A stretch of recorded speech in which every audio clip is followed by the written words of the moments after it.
인사했으면 좋겠습니다. 사람은 그 인상에 그런 어떤 얼굴에 그 사람의 그 모든 것들이 다 담겨 있다고 이야기 많이 하지 않습니까? 우리 옆에 계신 분들, 앞뒤에 계신 분들 한 번 더 얼굴을 보면서 인사하실 때, 예? 얼굴만 봐도 이렇게 은혜가 되네요라고 이렇게, 예. 얼굴만 봐도 은혜가 된다고, 예. 서로 한번. 예.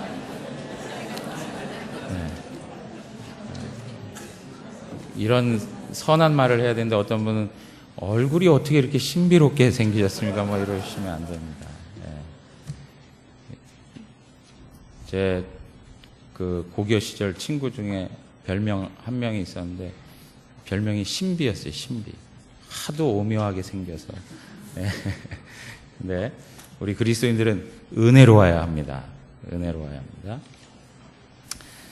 지난주에 그 믿음 있는 기도가 우리 인생의 문제, 인생의 난제를 해결할 수 있는 그러한 길이 된다라고 하는 것을 말씀드렸습니다. 그래서 자꾸 인간적으로 이거 하고 저거 하고 이렇게 시도하고 저렇게 시도하고 하지 마시고 내가 하던 인간적인 모든 거 다 내려놓고 어떻게 해요? 하나님 앞에 믿음의 기도를 하셔야 돼요. 믿음의 기도. 그럴 때 하나님께서 그 가운데 은혜 주실 줄 믿습니다.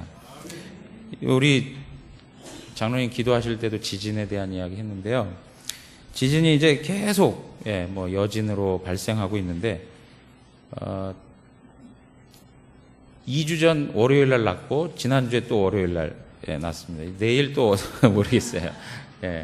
근데 이렇게 지진이 일어날 때마다 생각이 하나님께서 우리에게 깨어서 기도해라 이렇게 말씀하시는 것 같아요. 깨어서 기도해라. 그러니까 우리가 하나님 앞에 지혜로운 건 뭐냐면 이러한 하나님의 사인들을 예민하게 생각하고 거기에 순종해 가면 되는 거예요. 그래서 하나님이 다른 걸로 이렇게 안 되니까 이제 땅을 막 해가지고 깨워주시는데 거기에 우리가 반응하셔야 돼요. 그래서 기도해야 되겠다. 자신만을 위해서 아니죠. 자기 자신을 위해 기도하셔야 돼요. 나의 어떤 영적인 상태, 나의 어떤 영적인 지금 공고함, 나의 그 영적으로 나약하고 연약한 그 모습들을 위하여서 하나님 앞에 기도하셔야 돼요. 그러나 나뿐만이 아니라 나라를 위해서도 교회를 위해서도 하나님의 나라를 세워가기 위해서 기도하셔야 돼요. 그리고 무엇보다도 우리 자녀들을 위해서 기도하셔야 돼요. 자녀들을 위해서 끊임없이 하나님 앞에 불안할 때, 어려울 때, 하나님이 우리의 삶을 막 흔들어 놓을 때, 그럴 때 하나님 앞에 기도하는 모습, 그럼 우리 자녀들이 야, 저럴 때 기도하는 거구나 라고 하는 걸 배우게 되죠. 지난주에 어떤 집사님하고도 대화하는데 그 집사님 그러세요. 어릴 때부터 부모님이 그냥 나가서 기도하시고 교회에 나가서 기도하고 하는 걸 늘 보여주셨다. 본인은 직접 기도하지는 않으신 것 같더라고요. 그렇지만 늘 보여준 것이 이제는 당신이 그렇게 하고 있더라는 거예요. 아주 중요한 겁니다. 보여주는 것만큼 중요한 것이 없습니다. 보여주셔야 돼요. 이런 기도 생활을 하지 않으면 우리 자녀들이 반대로 어떻게 해요? 이렇게 심각할 때도 기도 안 해도 되는구나. 이런 생각을 하고 살아간단 말이에요. 그렇구나. 이런 때도 기도 안 해도 되는구나. 기도에 대한 생각조차를 못 하는 거예요. 감각이 없어지는 것이죠. 그런데 우리가 이렇게 기도하면 좋은데 기도해야 되는데 또 잘 알고 있어요. 그죠? 제가 이렇게 뵈면 목사님 기도해야 되는데 저만 보면 제가 이야기도 하기 전에 저희 앞에서 기도해야 되는데 기도해야 되는데 막 그래요. 뭐라고 하지도 않았는데 말이죠. 그냥 가벼운 대화를 좀 하고 싶어도 하는데 기도해야 되는데 막 그래요. 기도해야 돼요. 그런데 마음처럼 되지 않는다는 거예요. 마음처럼 되지가 않아요. 목사가 계속 기도해야 한다고 기도 플러스 해야 된다. 기도를 5분 하던 분이 10분으로 좀 더 해보고, 기도 한 번 무릎 꿇었던 분이 2번 무릎 꿇어보고, 계속 이런 이야기 하니까 하긴 해야 되겠는데 잘 안 되더라 이거죠. 잘 안 돼요.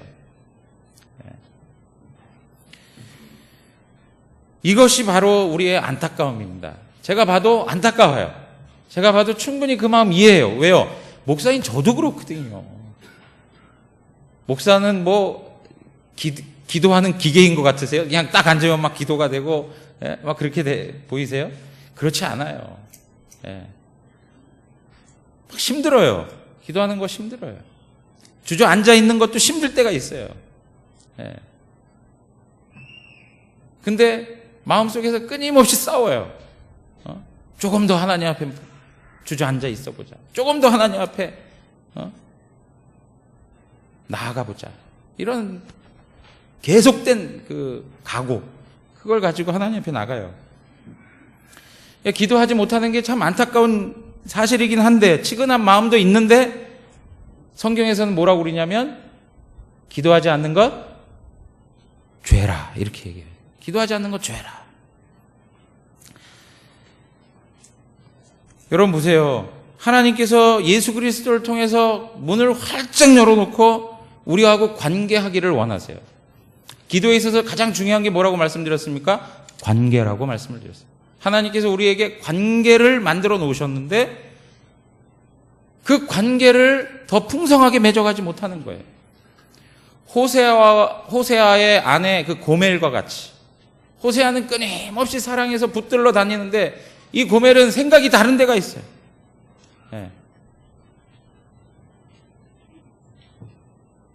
사랑한다고 하지만 말은 그렇게 하는데 어떻게 해요? 마음은 멀리 가 있는 거예요. 마음은 멀어요. 어떤 형식을 이야기하는 게 아니에요. 마음을 이야기하는 거예요. 마음이 멀어 있어요. 사무엘상 12장 23절에 나는 너희를 위하여 기도하기를 쉬는 죄를 여호와 앞에 결단코 범하지 아니하고 하고 사무엘이 고백을 해요. 내가 기도하는 것 멈추는 죄를 하나님 앞에서 짓지 않겠다라고 하는 것입니다. 우리가 어떻게 이렇게 기도를 할 수 있을까? 기도하는 게 참 어려운데 그래도 이 기도를 할 수 있는 그 능력이 어떻게 올까? 기도를 어떻게 할 수 있는가라고 하는 그런 고민을 하게 되는 것이죠. 지난주에 말씀 기억나십니까? 지난주에 말씀에 예수님께서 제자들이 예수님에게 묻죠. 예수님, 우리는 왜 귀신을 쫓아내지 못했습니까? 그러니까 예수님께서 기도 외에는 이런 종류의 것이 나가지 않는다 그래요. 그런데 제가 말씀드렸습니다. 어떤 사본에는 그 앞에 뭐가 붙냐면 금식과 기도 외에는 이런 유가 나가지 않는다 이렇게 얘기해요. 금식과 기도 외에는. 여러분 여기 금식이 뭡니까? 금식은 세상의 것을 차단하는 거예요. 세상의 것을 뒤로 하는 거예요. 여기 세상의 것이라고 해가지고 우리가 보여지는 이런 세상 그 자체하고 분리되어서 살라 이런 얘기가 아니에요. 여기서 이 세상이라고 하는 말은 철저히 하나님과 대적하는 세상을 말하는 거예요. 죄로 물든 세상을 말하는 거예요. 이 죄로 물든 이 세상, 이것을 뒤로 하는 거예요. 이것을 차단하는 거예요. 금식이 뭐라고요? 세상으로부터 공급되는 모든 것들을 다 포기하고 내려놓겠다는 거예요. 그게 바로 금식이 주는 아주 중요한 의미인 것이죠. 이러한 금식의 단계가 없으면 뭐가 이루어질 수 없어요? 기도가 이루어질 수 없어요. 기도가 무엇입니까? 하나님을 바라보는 거예요. 하나님을 의지하는 거예요. 그러니까 내가 하나님을 바라보고 하나님을 의지하고 하나님 앞에 더 가까이 나가며 그분의 뜻을 구하게 되는 것, 그 이전에 무엇이 필요하다고요? 금식이 필요하다는 거예요. 금식. 그 금식이라고 하는 것은 결국에는 세상적인 방법이요, 인간적인 생각이고 죄악에 물든 마음인 거예요. 육체의 욕심인 거예요. 오늘 갈라디아서 우리가 본문의 말씀을 읽었는데요. 갈라디아서 우리가 읽었던 본문의 말씀대로 하자면 육체의 욕심이 바로 세상인 것이죠. 세상이에요. 그러니까 금식을 한다라고 하는 건 무슨 말입니까? 육체의 욕심을 단절하겠다는 거예요. 육체의 욕심을 뒤로 하겠다는 거예요. 그래서 오늘 16절에 가서 읽어보시면 우리 한번 읽어보겠습니다. 내가 이르노니 너희는 성령을 따라 행하라. 그리하면 육체의 욕심을 이루지 아니하리라. 이렇게 말씀하고 있어요. 여기 보니까 육체의 욕심이라고 하는 말이 나오죠. 마음 가운데 세상에 대한 집착을 하죠. 그리고 세상을 막 먹어 삼킬 것 같은 그런 욕심이 우리의 마음 가운데 있다는 거예요. 말씀을 드렸지만 이 세상이라고 하는 것은 철저히 하나님과 반대되는 측면에서 세상을 이야기하는 거예요. 지금 우리가 보는 이 자연 만물, 우리의 그런 삶에 대한 내용들, 보여지는 물리적인 형태를 두고 거부한다는 게 아니라, 죄악으로 인하여서 하나님과 대적하는 그러한 삶의 방식이요, 존재 방식을 말하는 거예요. 세상을 철저히 추구하는 마음, 세상을 사모하는 마음, 세상에 대한 열정이 우리 가운데 있단 말이에요. 우리 오늘 읽었던 본문의 말씀 맨 끝에 보면 정과 욕심 이렇게 했는데 이 정이라고 하는 것, 이 정이라는 게 뭐예요? 열정을 말하는 거예요. 영어로 패션이라고 해요. 패션. 열정. 무엇에 대한 열정입니까? 세상에 대한, 죄에 대한 열정, 악을 향한 열정, 하나님을 떠나서 세상을 사모하는 그 열정이 있다는 것이죠. 그래서 오늘 말씀에도 보면 이 육체의 욕심을 이루지 말아라 그렇게 해요. 육체의 욕심을 이루지 마라. 육체의 욕심을 만족시켜주지 말라는 거죠. 내 마음에 육체의 욕심이 강력하게 일어나요. 그것을 만족시켜주지 말라는 거예요. 여러분 보십시오. 하나님의 뜻은 철저히 육체의 욕심을 버리라는 거예요. 인간의 어떤 성공, 그리고 행복, 편안한 삶을 추구하는 방식들, 야망, 물론 행복이라고 하는 것, 그리고 삶을 살아가는 어떤 그 넉넉함들, 이것들 하나님이 주시는 복일 수도 있지만 우리 마음에 그것을 향한 그 강렬함이 있지 않습니까? 하나님 그분의 생각이 아닌 세상을 향한 그 집착, 그거에 대해서 지금 주님께서는 말씀하시는 것이죠. 그걸 멀리 하라는 거예요. 보다 더 호화롭고 보다 더 다른 사람보다 화려하고 자랑스럽게 살아가기를 원하는 그러한 욕망. 제가 이렇게 말씀드린 것들이 어떤 분들에게는 목사님 너무 사치스러운 이야기 아닙니까? 내가 무슨 화려함을 추구하고 사치스러움을 추구하고 더 편한 세상을 추구하겠다고, 그런 거 없습니다. 그렇지만 우리 마음 안에는 어떤 그런 모습들이 아주 크게 바라지는 못한다 하더라도 우리의 마음 가운데는 지금보다 조금 더 나은 삶에 대한 열망이 있다는 것이죠. 지금 여러분들 일하고 애쓰고 수고하면서 살아가시는 그 이유가 뭡니까? 지금보다는 조금 더 나은 삶을 살았으면 좋겠다는 그런 마음도 있단 말이에요. 이러한 것들이 하나님이 기뻐하시는 마음이 아니라는 것입니다.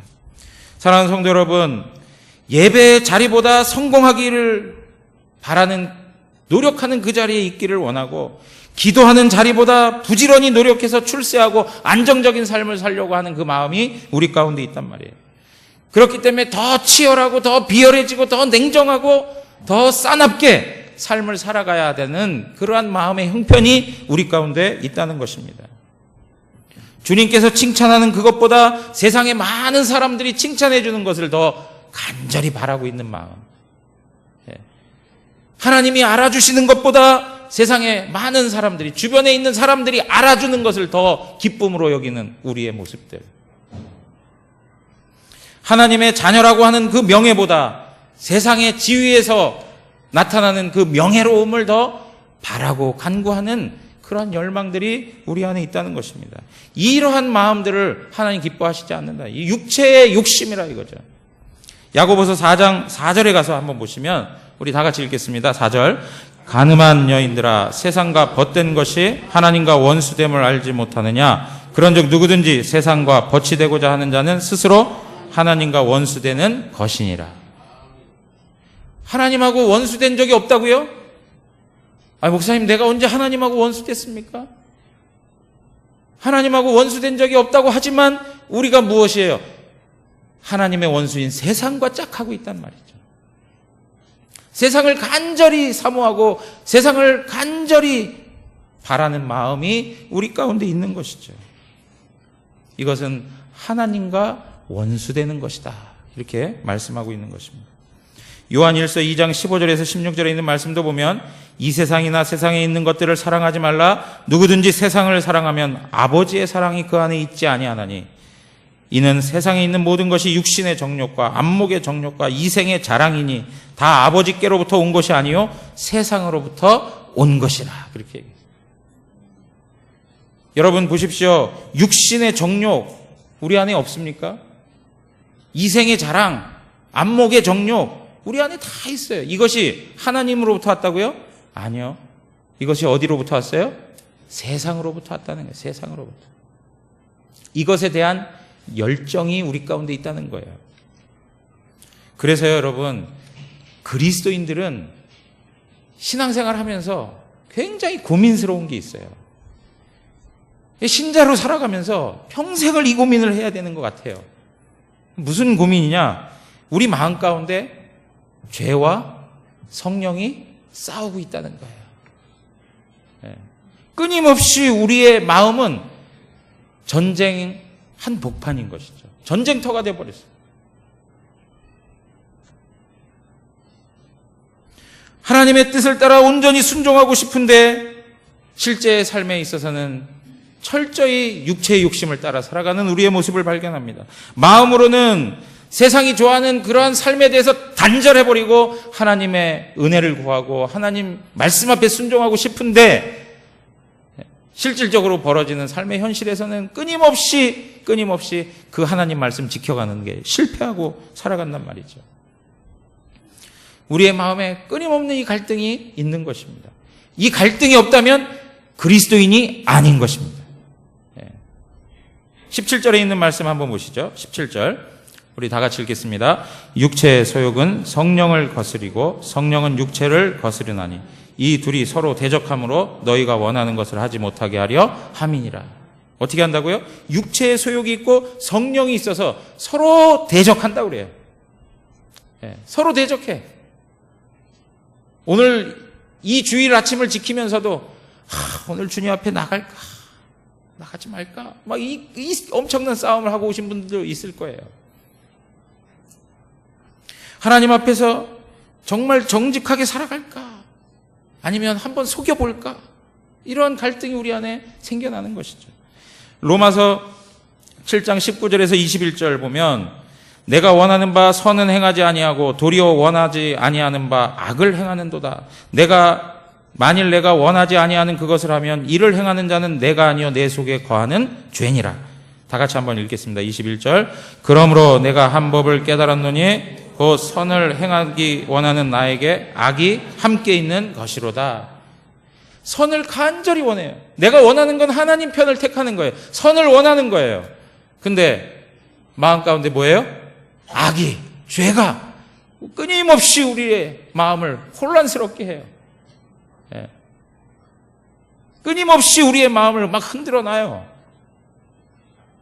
이 싸움을 한단 말이에요. 이 싸움. 그냥 어떤 분들은 막 이런 싸움이 힘들어서 그냥 다 포기해버리고 신앙생활 못하겠다 이렇게 손들고 떠나신 분들도 있어요.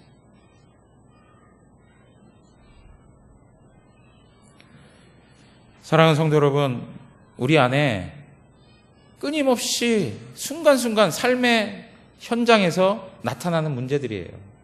이런 갈등 고민이 없다면 그리스도인 아닌 것입니다.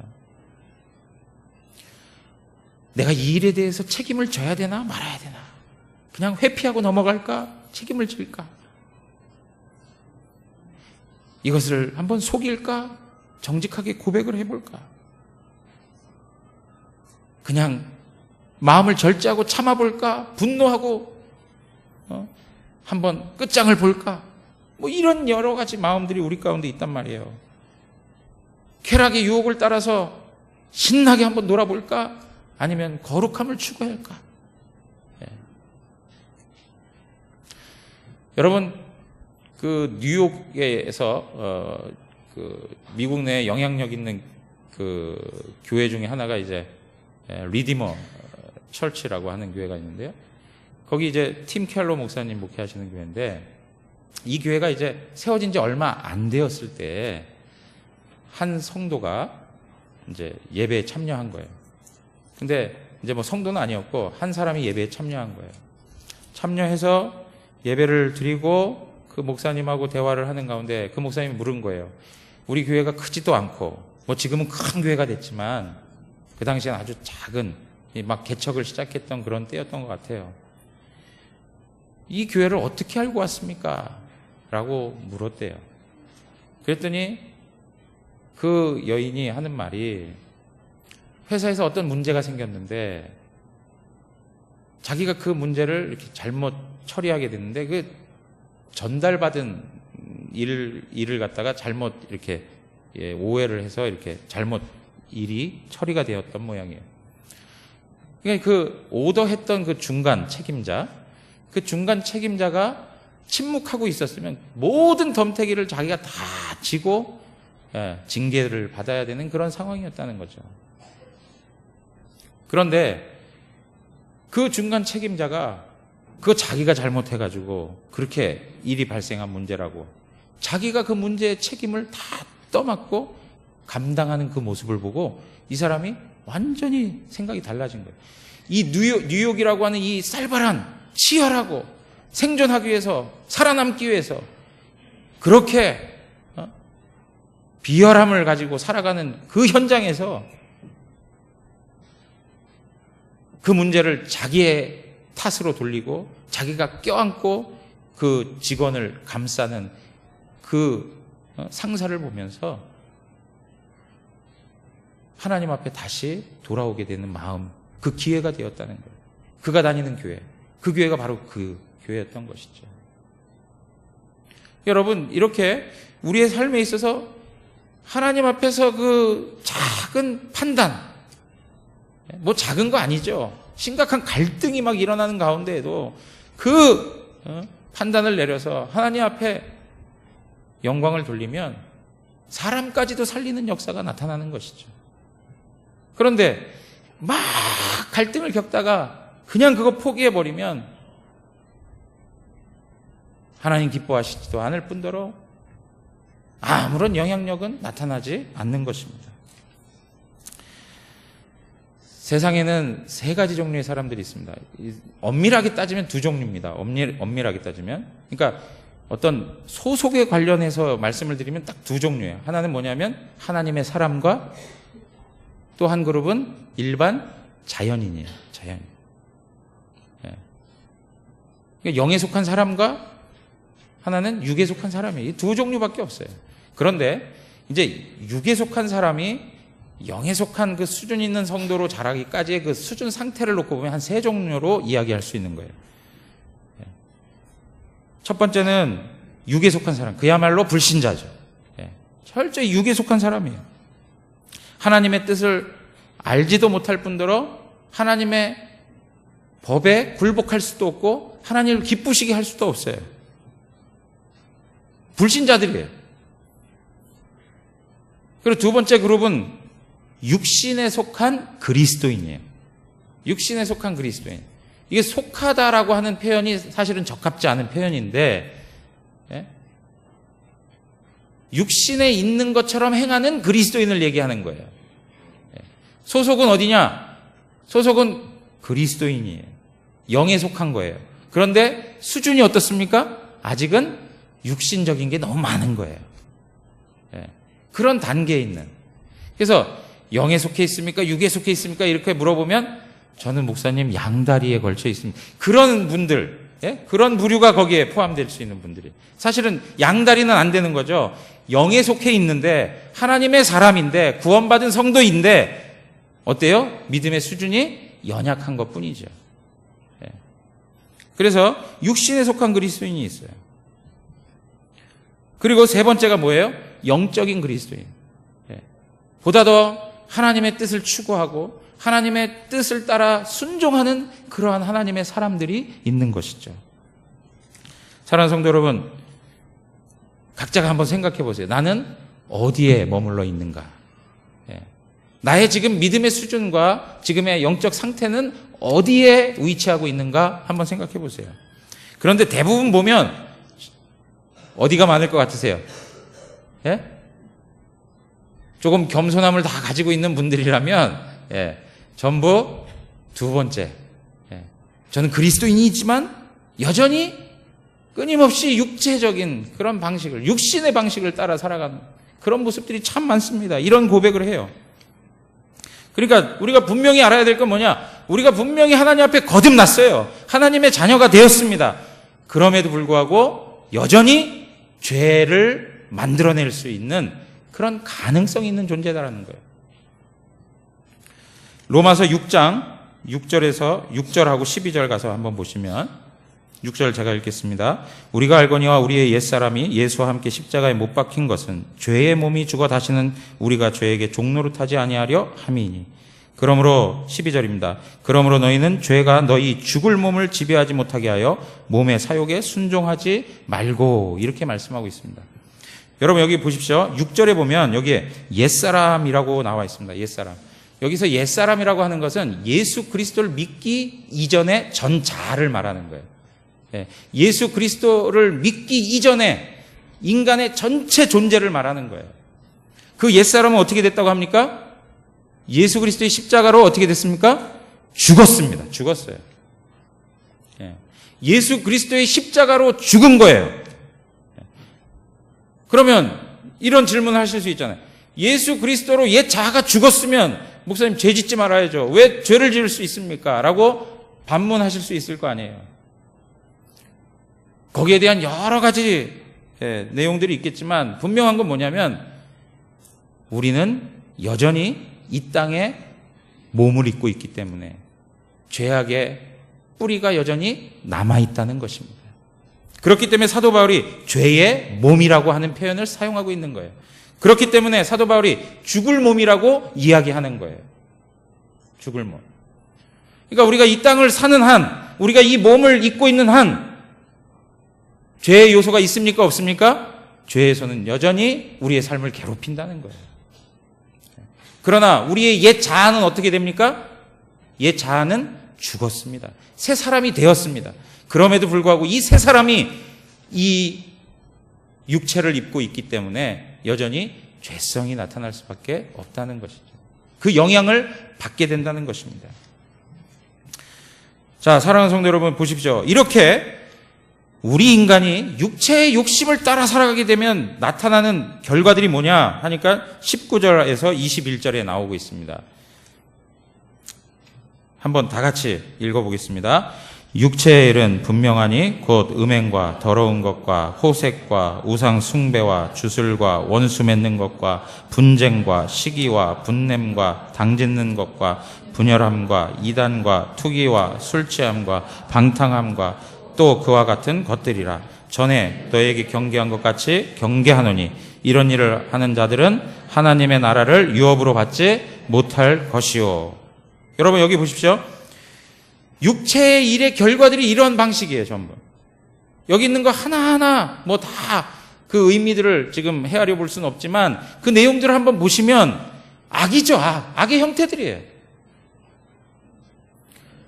여러분들 가운데 내가 이러한 악의 모습들을 가지고 있다. 그러면 나는 지금 어떤 방식으로 삶을 살아가고 있는 거예요? 육체의 욕심을 따라 살아가고 있는 거예요. 육체의 소욕을 따라 살아가는 거예요. 육체의 욕심이 있으면 이러한 삶의 방식들이 나올 수밖에 없어요.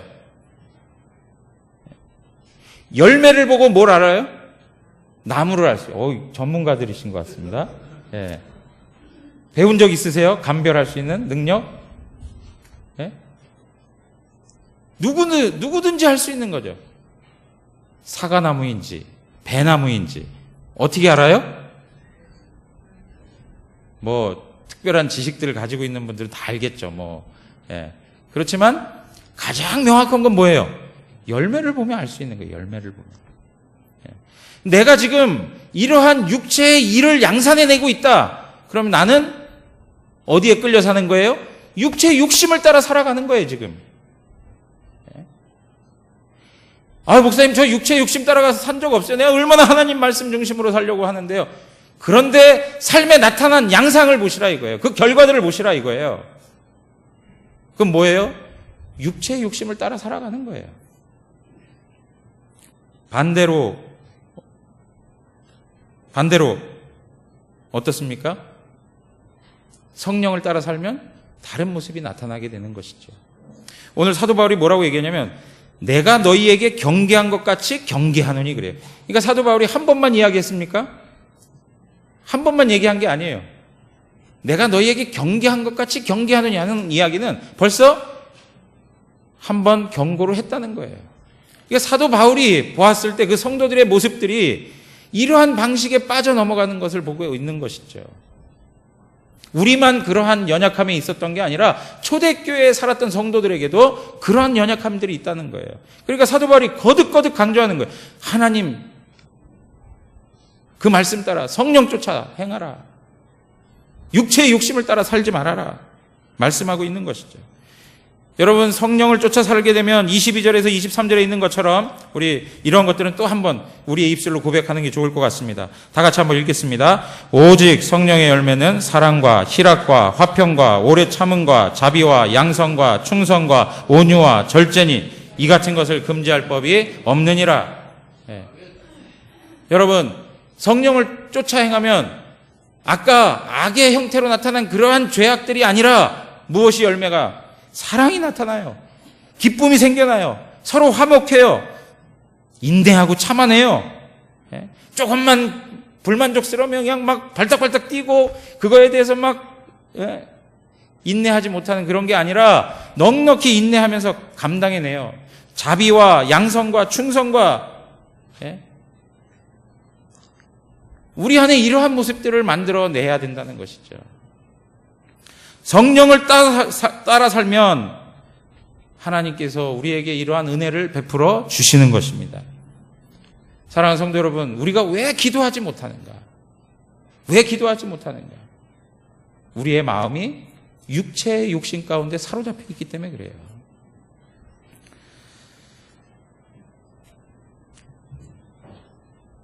하나님의 성령을 따라 순종하고 하나님의 뜻대로 살려고 하는 그런 사람들은 사람들의 수많은 인기를 얻는 중에도 하나님과 대면하는 것을 가장 영광스럽게 생각합니다.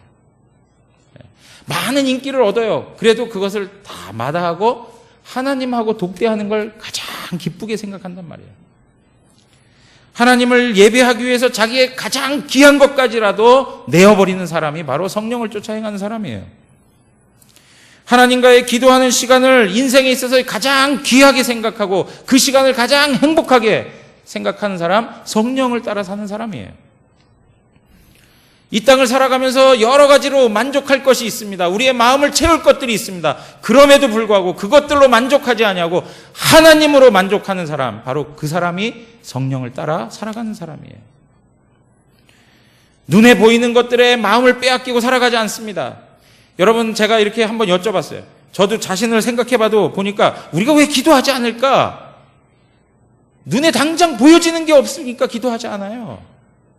내가 기도할 때마다 하나님이 눈으로 볼 정도로 바로바로 응답해 주신다면 기도 안 할 사람이 어디 있겠어요? 눈에 보여지지가 않아요. 그런데 성령을 쫓아 행하는 사람은 눈에 보이는 것에 만족하지 않아요. 눈에 보이는 것에 마음을 빼앗기지 않아요. 보이지 아니하는 하나님께 마음을 두고 살아간단 말이죠. 자기 자신을 사람들 앞에서 과시하려고 하고 드러내려고 하고 자기 자신을 증명해 보이려고 갖가지 노력을 하는 그런 사람이 아니라 하나님께 인정받으면, 그리고 하나님이 드러나고 하나님이 자랑되어지기만 하면 저는 그것으로 족합니다라고 하는 그러한 인생을 살아가는 사람들이라는 거예요. 사랑하는 성도 여러분, 우리가 하나님 앞에 간절히 다시 한번 회복되어야 될 내용이 무엇이냐? 신자로서의 삶을 회복하고 하나님 앞에 기도자로 살아가기 위해서 우리 가운데 회복되어져야 될 게 뭐냐? 육체의 욕심이 제거되어야 되는 거예요. 육체의 욕심. 그것 때문에 우리가 기도하지 못하는 거예요. 여러분, 이 육체의 욕심을 이기기 위한 방법을 주님께서 우리에게 말씀하시는데, 첫 번째 우리가 기억해야 될 게 있어요. 그게 뭐냐니까 우리는 더 이상 죄의 종이 아니라는 거예요. 우리는 죄의 종이 아니라는 거예요. 로마서 6장 11절 성경을 찾아 한번 확인해 보겠습니다. 로마서 6장 11절입니다. 이건 스크린에 없습니다.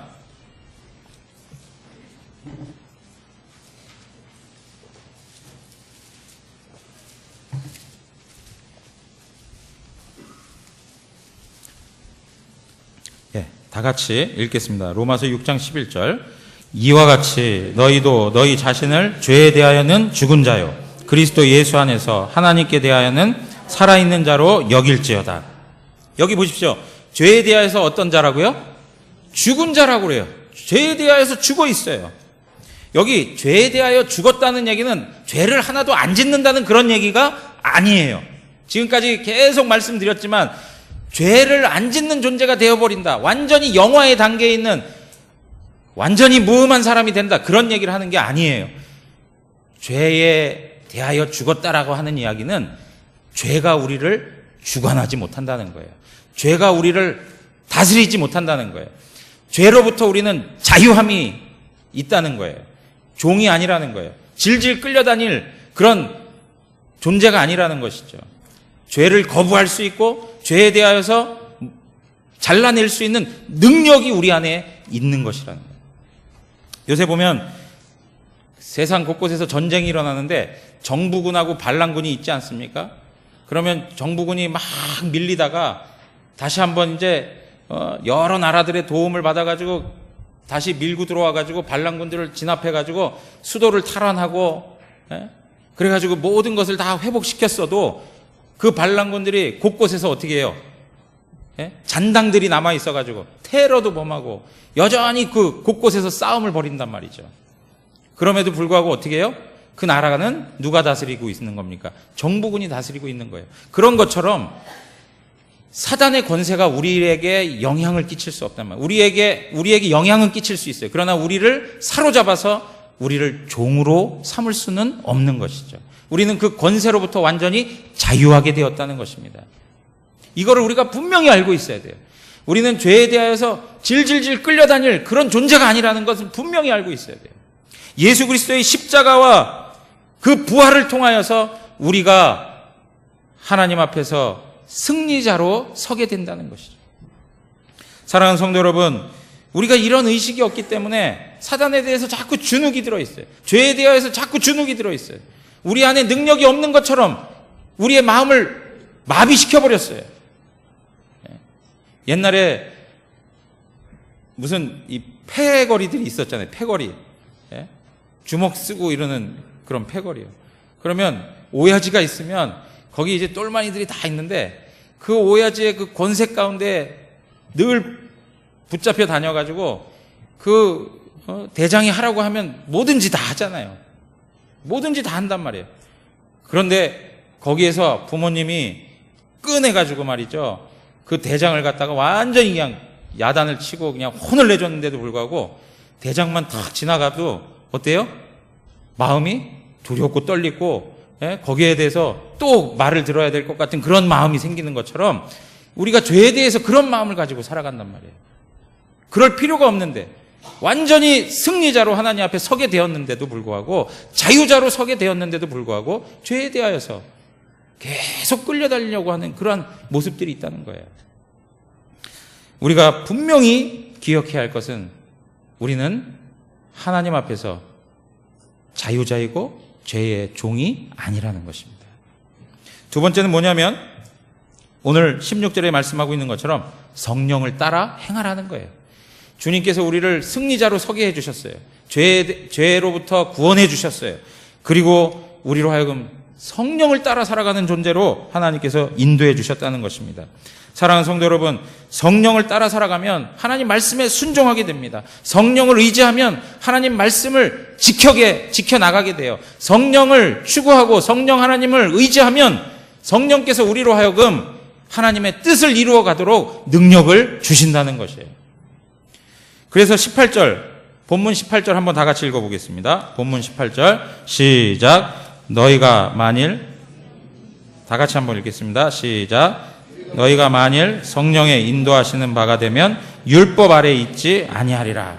성령의 인도하시는 바가 되면 율법적으로 살아가는 게 아니에요. 내 인간적 신과 노력으로 행위로 살아가는 게 아니에요. 성령께서 살아가게 하세요. 여러분 믿으십니까? 성령께서 살아가게 하세요. 여러분 우리가 하나님 앞에 신자로서의 삶을 살아가는 데 있어서 율법적으로 살아가면 이것만큼 힘든 게 없어요. 하나님의 교회를 섬기고 봉사하고 수고하고 애쓰는 일들 성령님이 주시는 은혜대로 하지 아니하면 의무요 율법으로 하게 되면 이것만큼 고역이 없어요. 기도하는 것도 마찬가지예요. 기도하는 것도 하나님께서는 우리의 기도가 의무를 넘어서서 기쁨으로 나아가는 기도가 되기를 원하십니다.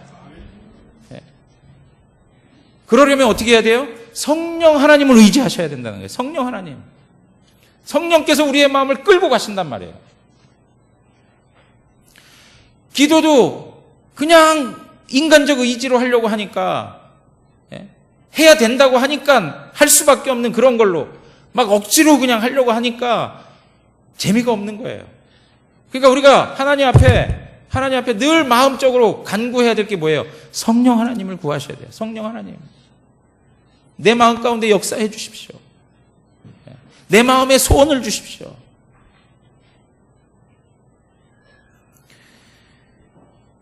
그렇게 하나님 앞에 의지하고 간구하면 우리의 기도 생활이요.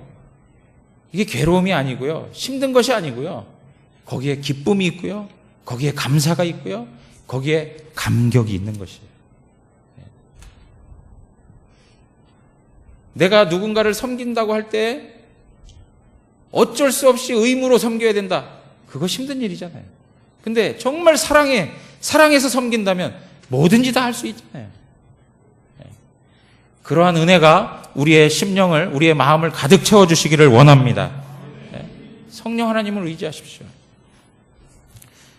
이렇게 죄에서 벗어나게 하고 성령 하나님을 의지하게 하는 그 능력이 어디서 오는가? 오늘 본문 말씀 24절 다 같이 한 목소리로 읽도록 하겠습니다.